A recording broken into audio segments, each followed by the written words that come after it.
Are you feeling those summer doldrums at work, unmotivated or unhappy in your job, and you just are not sure why? It can really be hard to figure out what's wrong or how to motivate yourself. Our next guest is here to help. Yeah, Jason Feifer is the editor-in-chief of Entrepreneur Magazine, and he is here to tell us all about an influential psychology theory that could help you gain clarity. The theory says that to be motivated, humans must fulfill 3 basic psychological needs, and they're critical to your success. So welcome, our very good friend Jason Feifer. Well, good to see you. Great to see you guys as always. Thanks for having me. That was alphabet soup, but you're going to break it all down for us. And Yeah. we don't need our Psych 101 books. No, we do not. No. No. Put it away. This is going to be really simple and really clarifying. Yeah. So first, let's say being unhappy at work sucks. It's Yeah, it does. terrible. Awful. It feels like it just bleeds into every part of your life. There is this psychological theory that I have found to be incredibly clarifying for my own work, and also when I coach entrepreneurs, it's really clarifying for them too. So let me share it. So it's called self-determination theory. It was popularized in the 1980s. It has revolutionized our understanding of human motivation, and it says that for you to be happy and motivated, every human being, you, me, everyone watching, we have the same 3 basic psychological needs. And I remember them by the acronym ARC, A-R-C. Oh, I thought you were going to say water, food, and rest. Those are physical needs. Okay, fine. Right. Okay. And cookies also, cookies. very important. And That's the 4th need. I That's agree right. that That's cookies is the cookies is the C in ARC, right? That is, Okay, I just wanted to make sure. It is an emotional need as well. Right. So we have 3 basic psychological needs. They are A, autonomy. We need to feel in control of our own decisions. R, relatedness. We need meaningful relationships with those around us. And then C, competency. We need to feel good at what we do. Okay. When you have those 3 things, you have the foundation for feeling motivated and happy at work and in life. And if you don't, you don't. Okay. I'm going to push back on the A, the Yeah. autonomy.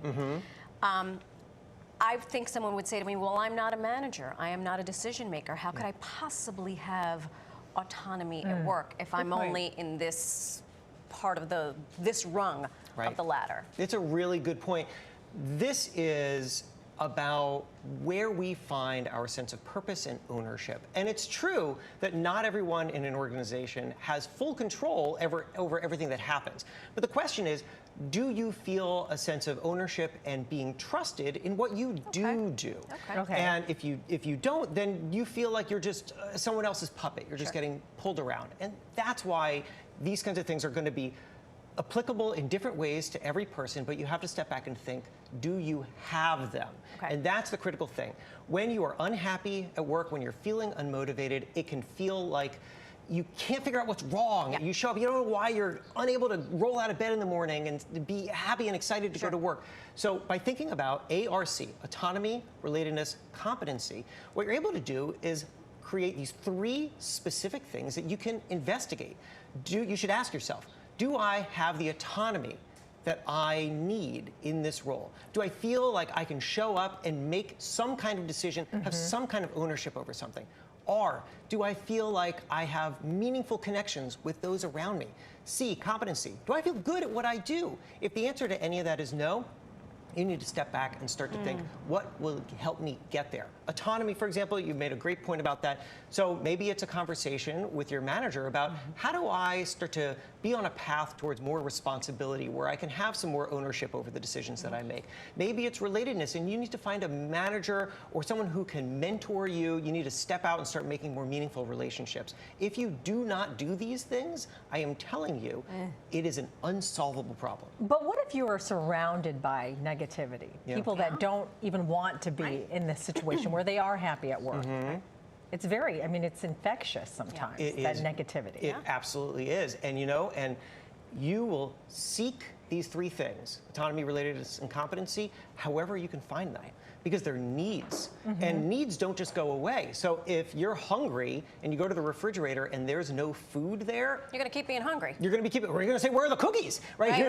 Right. You're not going to just suddenly lose that need. Sure. So you're going to find it in unhealthy ways. So you make a really great point about relatedness. And if you're unhappy at a job, where are you going to find that relatedness? You're going to find it with other people who are unhappy. And you're going to be feeding off of each other in this negativity. And that's an unhealthy So space. then, do you live in a bubble? Do you live in your own ARC bubble?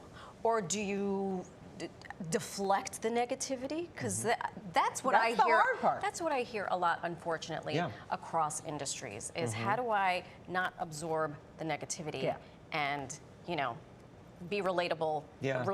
or find that relatedness with someone? Well, I think that's why. Read your newsletter. Going through. I'm here to pitch my newsletter. I appreciate that. That's why you really need to step back and start to think about where you're getting these things. Because if you don't get them in healthy places, you will get them in unhealthy places. I was unhappy at a job years ago, very unhappy, and I developed this crazy obsession with Twitter, where I was checking Twitter every 5 minutes. And it wasn't until I got fired from that job, and then found another job where I was happier and the Twitter obsession disappeared, that I realized what was going on, which is that I wasn't finding autonomy at my job. My bosses were demanding, and I didn't feel like I was in control of my decisions. Where was I finding autonomy? Twitter, because I was able to do whatever I wanted, wherever I wanted. Relatedness, I wasn't feeling connected with my colleagues. Where was I feeling relatedness? Twitter. Because I had a community there. And then competency, I wasn't feeling good at what I did because my bosses, they could never understand what they wanted. Where was I finding it? Twitter. Was this pre or post Elon Musk? This was way pre Elon Musk. Although even though now he has called it X, I will always call it Twitter. It is never X to me. You are clearly passionate about this. We have sadly run out of time, but I can tell you. We are happy you were here. Thank you, and I feel like we've just scratched the surface. Will you come back? Of course, anytime. Thank you so much.